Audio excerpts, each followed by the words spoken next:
6. Bahwa tindak upaya paksa seperti penetapan tersangka, penangkapan, penggeledahan, penyitaan, penahanan, dan penuntutan yang dilakukan dengan melanggar peraturan perundang-undangan pada dasarnya merupakan suatu tindakan perampasan hak asasi manusia. Menurut Andi Hamzah, pra-peradilan merupakan tempat mengadukan pelanggaran hak asasi manusia yang memang pada kenyataannya penyusunan KUHP banyak disemangati dan merujuk pada hukum internasional yang telah menjadi international customary law. Oleh karena itu, pra-peradilan menjadi suatu mekanisme kontrol terhadap kemungkinan tindakan sewenang-wenang dari penyidik atau penuntut umum dalam melakukan tindakan tersebut.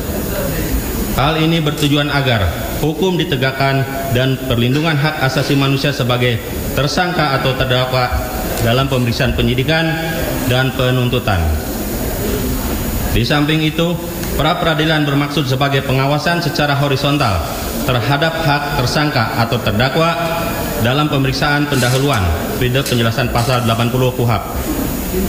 Berdasarkan pada nilai itulah penyidik atau penuntut umum dalam melakukan tindakan penetapan tersangka, penangkapan, penggeledahan, penyitaan, penahanan, dan penuntutan agar lebih mengedepankan asas dan prinsip kehati-hatian dalam menetapkan seseorang menjadi tersangka. 7. Bahwa lembaga pra-peradilan sebagaimana diatur dalam pasal 77 sampai dengan pasal 83 KUHP pidana adalah suatu lembaga yang berfungsi untuk menguji apakah tindakan atau upaya paksa yang dilakukan oleh penyidik atau penuntut umum sudah sesuai dengan peraturan perundang-undangan yang berlaku dan tindakan tersebut telah dilengkapi administrasi penyidikan secara cermat atau tidak. Karena pada dasarnya tuntutan pra-peradilan menyangkut sah tidaknya tindakan penyidik atau penuntutan umum di dalam melakukan penyidikan atau penuntutan. 8. Bahwa dalam perkembangannya pengaturan pra-peradilan sebagaimana diatur dalam pasal 1 angka 10 junto pasal 77/83 KUHP sering terjadi tidak dapat menjangkau fakta perlakuan aparatur penegak hukum yang nyata-nyata merupakan pelanggaran hak asasi seseorang, sehingga yang bersangkutan tidak memperoleh perlindungan hukum yang nyata dari negara. Untuk itu, perkembangan yang demikian melalui dapat diakomodirnya mengenai sah tidaknya penetapan tersangka dan sah tidaknya penyitaan telah diakui merupakan wilayah kewenangan pra-peradilan, sehingga dapat meminimalisasi terhadap perlakuan sewenang-wenang oleh aparatur penegak hukum. Dalam kaitan perubahan dan perkembangan hukum dalam masyarakat yang demikian bukanlah suatu yang mustahil terjadi dalam praktik sistem hukum di negara manapun, apalagi di dalam sistem hukum common law yang telah merupakan bagian dari sistem hukum di Indonesia. Peristiwa hukum inilah yang menurut almarhum Sucipto Raharjo disebut terobosan hukum legal breakdown atau hukum yang pro rakyat atau hukum progresif. Dan menurut Mukhtar Kesumatmaja merupakan hukum yang baik karena sesuai dengan perkembangan nilai-nilai keadilan yang hidup dan berkembang dalam masyarakat. Terobosan hukum dan hukum yang baik itu merupakan cara pandang baru dalam memandang fungsi dan peranan hukum dalam pembangunan nasional di Indonesia. Dengan demikian, hukum bukan hanya memiliki aspek normatif yang diukur dari kepastiannya, melainkan juga memiliki aspek nilai yang merupakan bagian dinamis aspirasi masyarakat yang berkembang dan terkini. 9.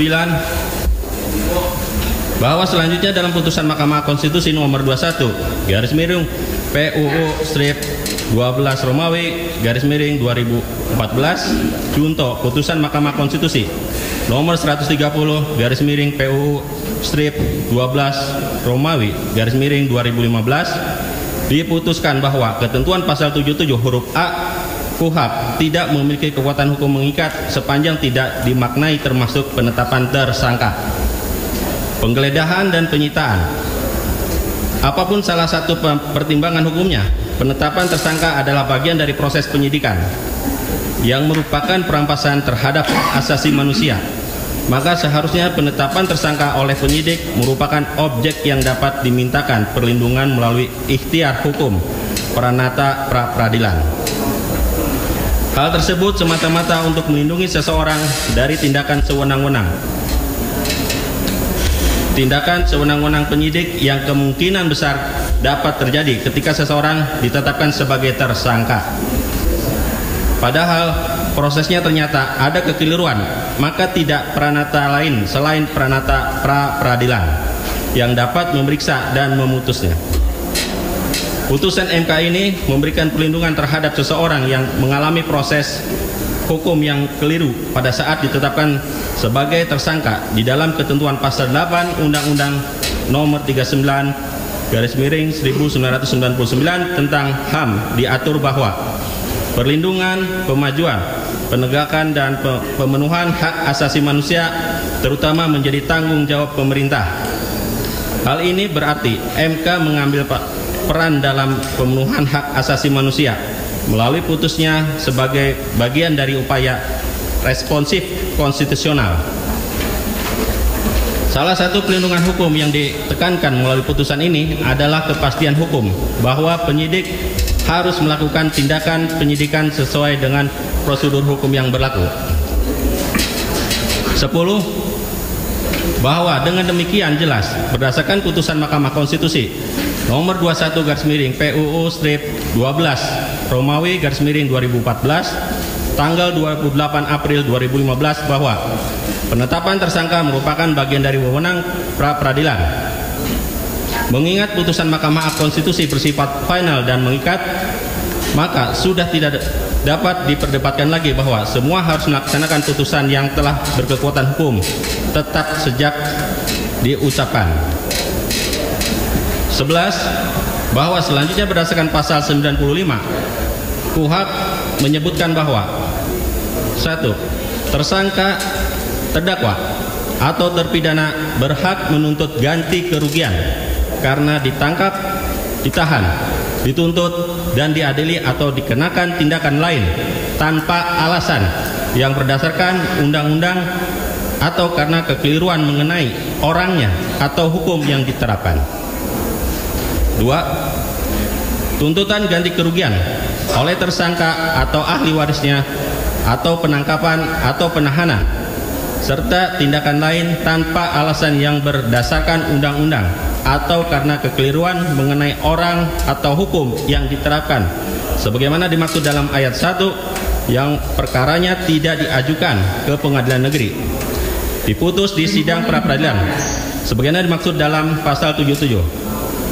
Sehingga pasal 95 ayat 1 dan ayat 2 pada pokoknya merupakan tindakan penyidik atau penuntut umum dalam rangka menjalankan wewenangnya yang dilakukan tanpa alasan hukum sehingga melanggar hak asasi atau harkat martabat kemanusiaan serta merugikan seseorang, inkasu adalah pemohon.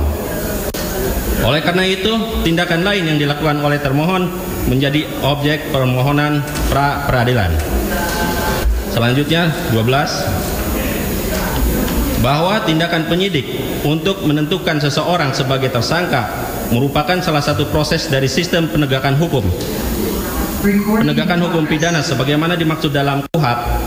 Oleh karenanya proses tersebut haruslah diikuti dan dijalankan dengan prosedur yang benar sebagaimana diatur dan ditentukan dalam KUHP atau perundang-undangan yang berlaku. Artinya, setiap proses yang akan ditempuh haruslah dijalankan secara benar dan tepat, sehingga asas kepastian hukum dapat terjaga dengan baik dan pada gilirannya hak asasi yang akan dilindungi tetap dapat dipertahankan. Apabila prosedur yang harus diikuti untuk mencapai proses tersebut, penetapan tersangka tidak dipenuhi, maka sudah tentu proses tersebut menjadi cacat dan haruslah batal demi hukum. 13.